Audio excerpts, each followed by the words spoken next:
Hola, ¿cómo están?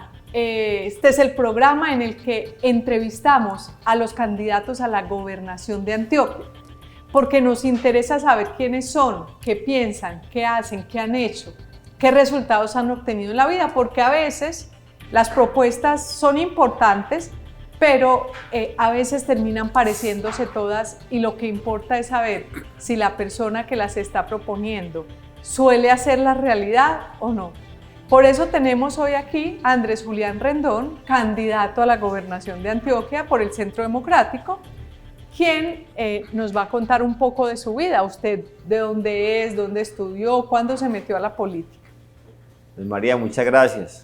Al colombiano, a todas las personas que nos ven y nos escuchan, muchas gracias por estar acá. A ver, yo soy hijo de profesores y eso explica mucho a lo que me dediqué en la vida. Mi mamá fue una profesora de preescolar, buena parte de su vida laboral. En algunos que otros años estuve en primero y en segundo de primaria también. Y mi papá es un estadístico de profesión. Entonces le lleva las encuestas. ¿Cómo le parece? Mi papá el que hace los sondeos en la campaña, con un amor y una devoción por los números, que ya de ahí entiendo de dónde viene también como mi obsesión por eso. Y también lo que decidí estudiar. Entonces, claro, en mi casa el único exceso permitido siempre fue la educación. Mi mamá dice que no recuerda, pero ella era muy brava, muy exigente, y papá siempre ha sido más tranquilo. Como muy típica familia antioqueña. Sí, muy tradicional en ese sentido. Y no es gratuito que, digamos, esta vocación de servicio se asemeje mucho a lo que es como el perfil de mi mamá, y digamos que mi economista sea más algo parecido a lo que ha sido mi papá. Yo cuando me iba a graduar del bachillerato en el colegio seminario coraonista, que es ¿Usted estuvo en el seminario? No, yo no era interno, pero es el Marinilla, el mejor colegio de Antioquia. Además porque pagan por uno y estudia toda la familia, hay que estudiar mucho. Y entonces allí... ¿Cómo así que pagan por uno y estudia toda la familia? Se paga una pensión por el niño, por el joven que esté allí estudiando, pero la carga de estudio es tan grande que toda la familia tiene que ayudar. Entonces toda la familia le ayudó a usted a pasar esos años. Toda la familia ayuda mucho, porque eso había que hacer, cuando eso no había internet ni nada, había que hacer carteleras de sociales. Nosotros teníamos que registrar en un cuaderno, que era lo que impajaritablemente casi todos hacíamos, porque era lo que más revisaban. Teníamos que poner la hora de cuando arrancábamos a resolver ejercicios del álgebra de Baldor o de cálculo. Teníamos que certificar mínimo una hora de estudio y firmaba la mamá o el papá al comienzo y al final con hora y todo. Y eso lo revisaban los hermanos. Eso sí es bastante estricto. Muy estricto, muy estricto.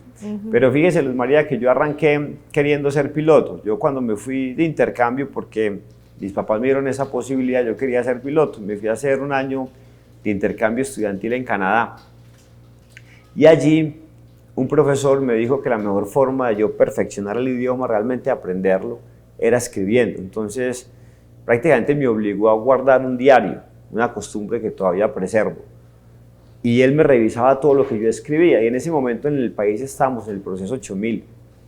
Y yo fui descubriendo de golpe a través de esos intercambios epistolares con el profesor Jábala que ya no quería ser piloto, que cuando regresara a Colombia quería dedicarme a esto, que estoy dedicado al servicio público, y por eso estoy en la política. ¿Y desde eso, desde que regresa al intercambio, ya usted había estudiado en la universidad o no? No. ¿Del colegio hizo el intercambio en Canadá? Hice el intercambio. ¿Y salido del colegio es que piensa, quiero dedicarme a la política? No, yo salí del colegio de Marinilla y quería ser piloto. Me voy de intercambio, en ese intercambio descubro que ya no quiero ser piloto, sino que quiere dedicarse a la política. Quiero dedicarme al política. servicio público, y regreso a estudiar economía a la Universidad de AFIT y a promover en mi tierra, en Río Negro y en el oriente, los consejos municipales de juventudes. Y buena parte de mis amigos hoy, digamos, de la vida y de la política, se forjaron en esa experiencia.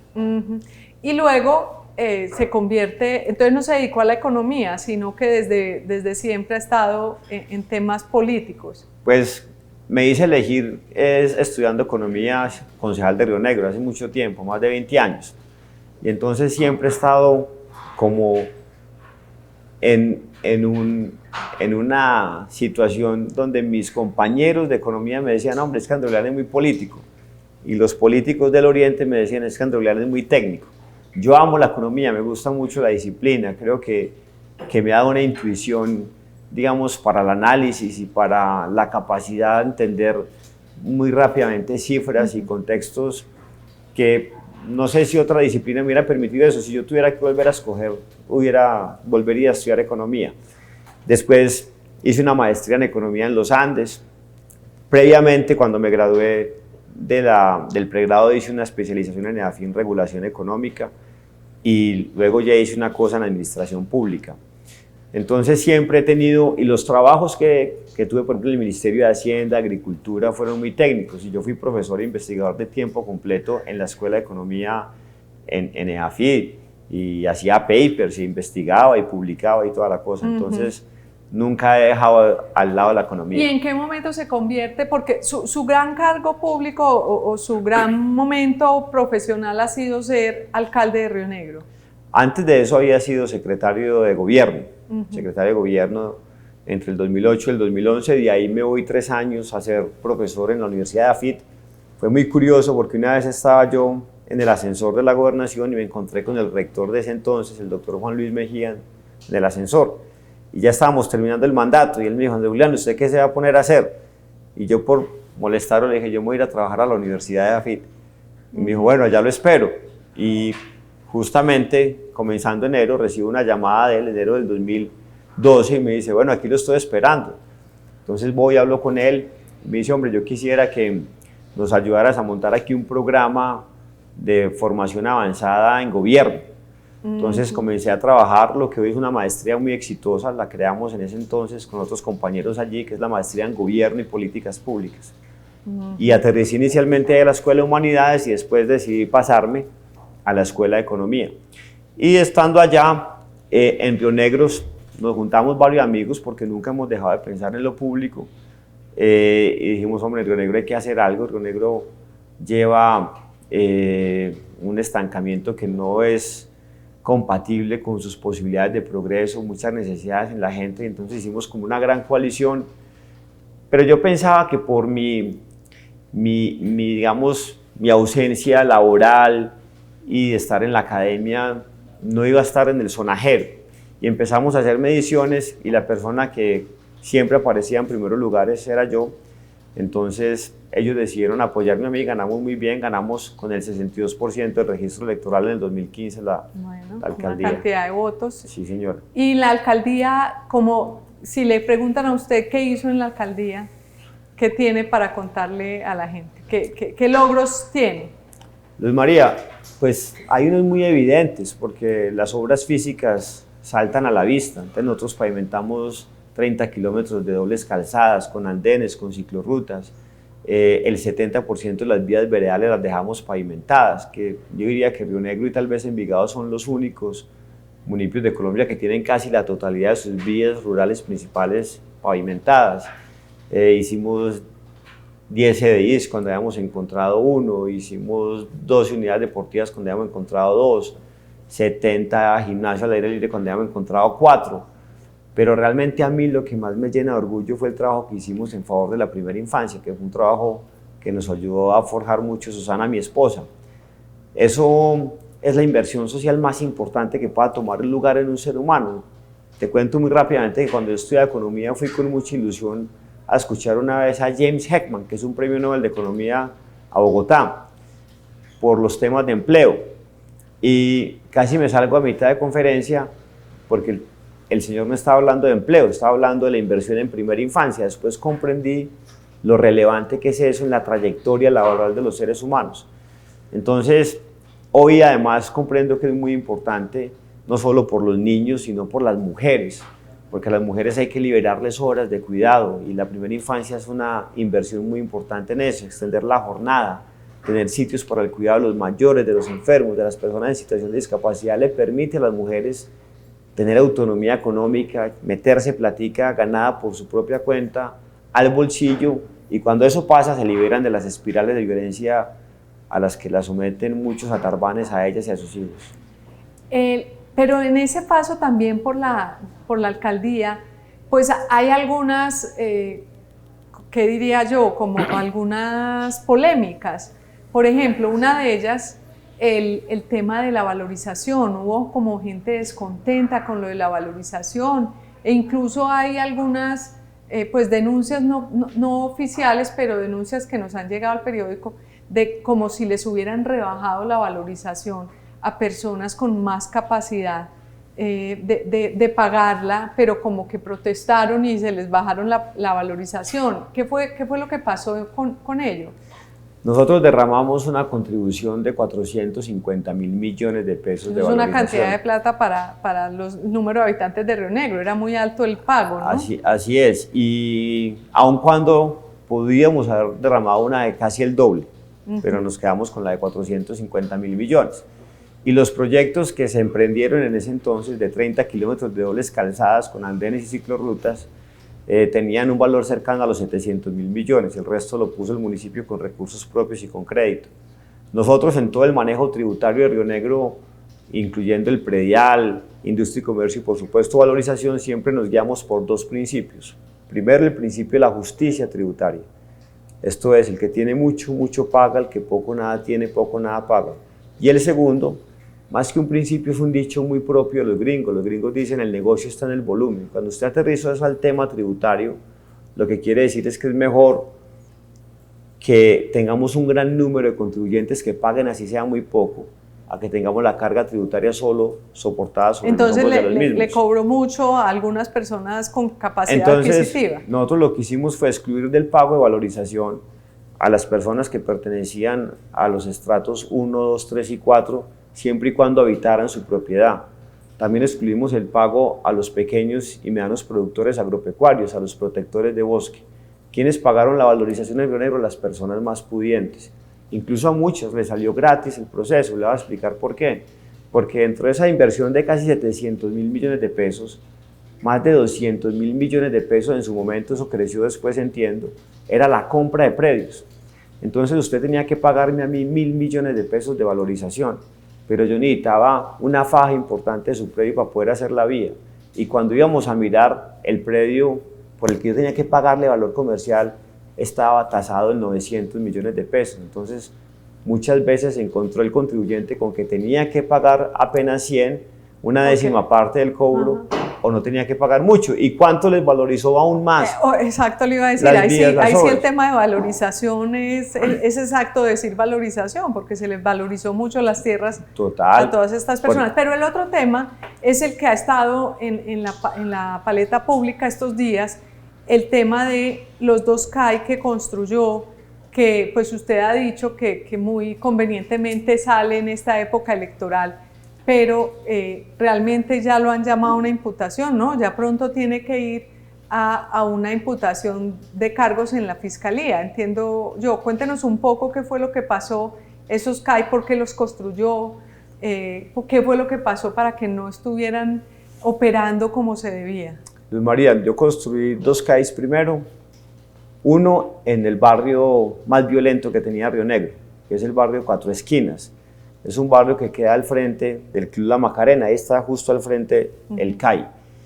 Era un barrio donde más casas de vicio había, las tumbamos todas. Y el quehacer de la policía allí fue muy importante para reducir el crimen y el delito en ese sector. Construimos ese CAI y lo entregamos en el año 2017, pero la policía hasta la fecha que no lo ha recibido formalmente. No solo por los trámites burocráticos propios de la policía, de la misma alcaldía. Es decir, está construido desde 2017 y estamos a 2023, 6 años después, y la policía no lo ha recibido. No lo ha recibido formalmente, pero funciona y opera. Okay. Por supuesto no con el número de policías que quisiéramos, porque le cuento algo. La policía se ha venido a menos en número en todo el país. Cuando yo fui secretario de gobierno hace 15 años, este departamento tenía cerca de 10.000 policías, hoy no tiene la mitad. Cuando yo era secretario de gobierno, este departamento tenía los CAI funcionando con 8 o 10 policías, tenían incluso un comandante que generalmente era un suboficial y otros 7 o 8 uniformados, tenía hasta 2 y 3 cuadrantes. Hoy si acaso funcionan con 2 los CAI, con un radiooperador y alguien que puede salir a reaccionar.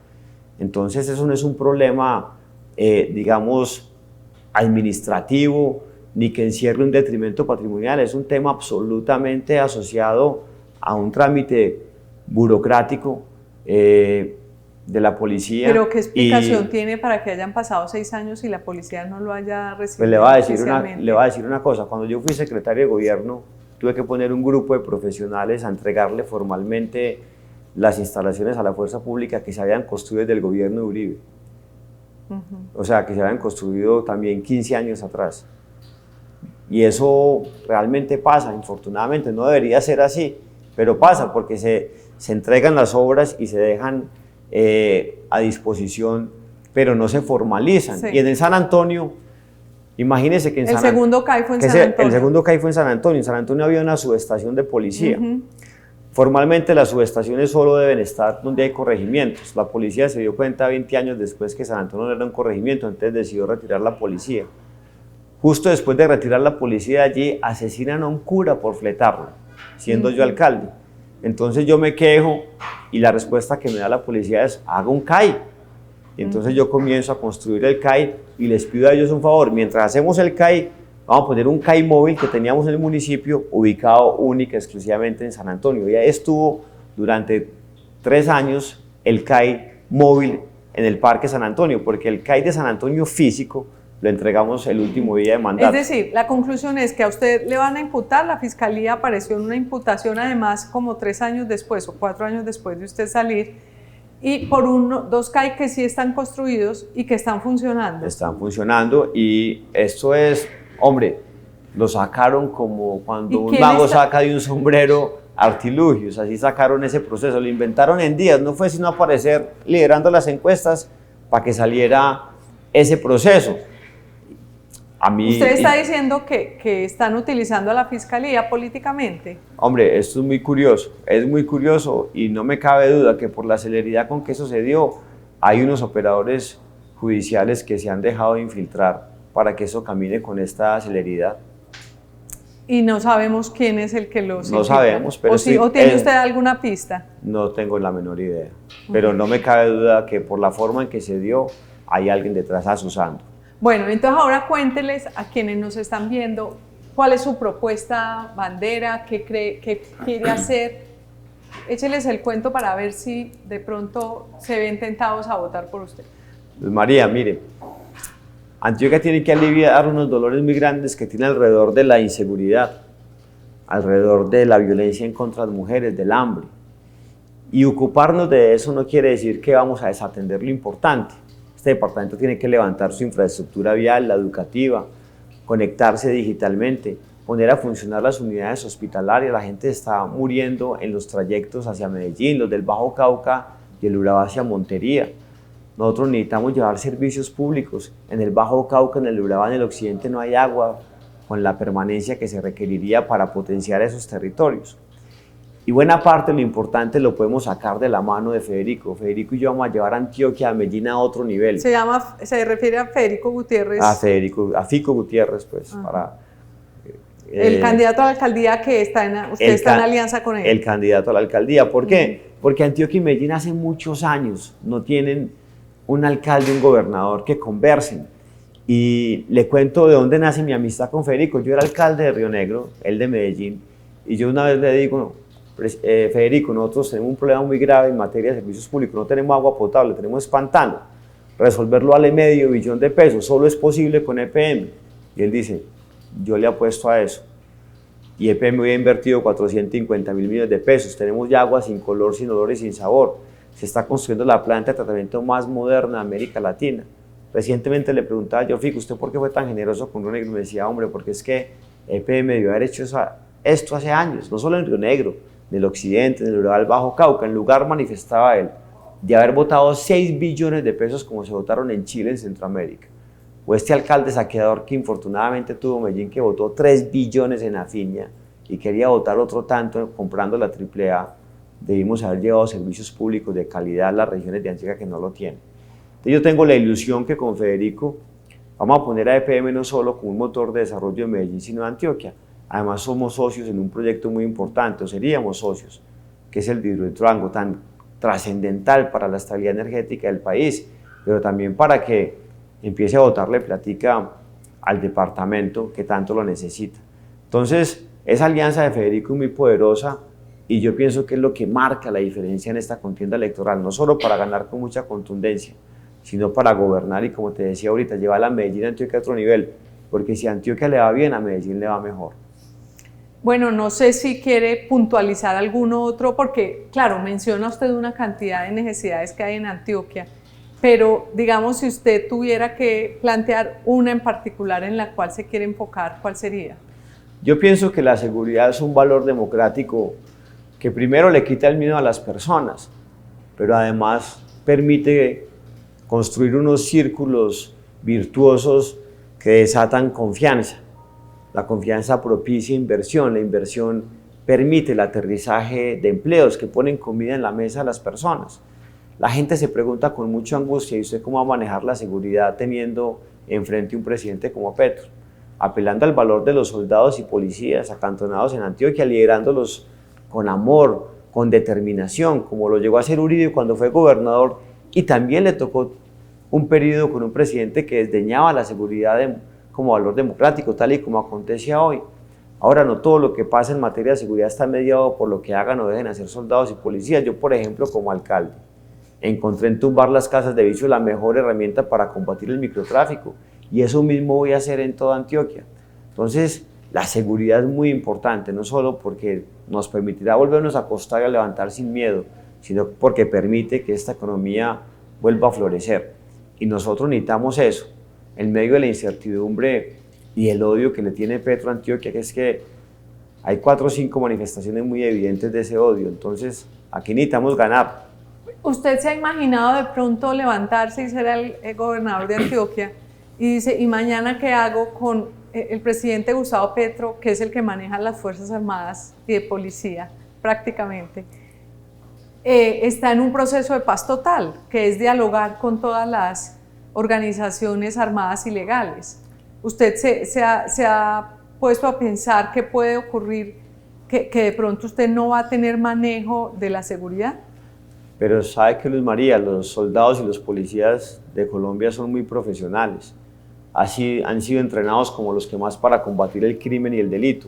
Y si encuentran, como habrán de hacerlo, el mismo gobernador que los conduzca, que los lidere, que los quiera, que los motive a producir resultados en contra del crimen y en favor de los ciudadanos, estoy seguro que ellos lo sabrán hacer. Eso ya ha acontecido en el pasado. Y así ellos reciban mensajes equívocos como hoy, ellos van a saber producir resultados porque ellos han sido entrenados de una mística, con un amor por este país infinito, para proteger la vida, la honra y los bienes de los antioqueños, de los colombianos. Ese tema de la paz total es una cosa muy lamentable, es una equivocación garrafal, porque la paz es el imperio de la ley en todos los rincones del país. La paz se impone es con seguridad, con justicia, no contemporizando con los bandidos como lo está haciendo este gobierno, que es mucho garrote para los ciudadanos y mucha zanahoria para la delincuencia.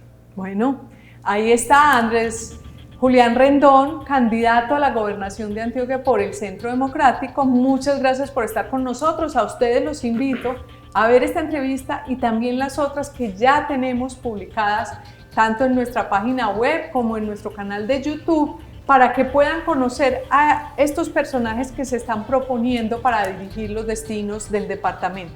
Ahí podrá conocerlos un poco en su intimidad, también en sus propuestas, y usted, para que tome la mejor decisión este 29 de octubre, los invitamos a que voten. Muchas gracias.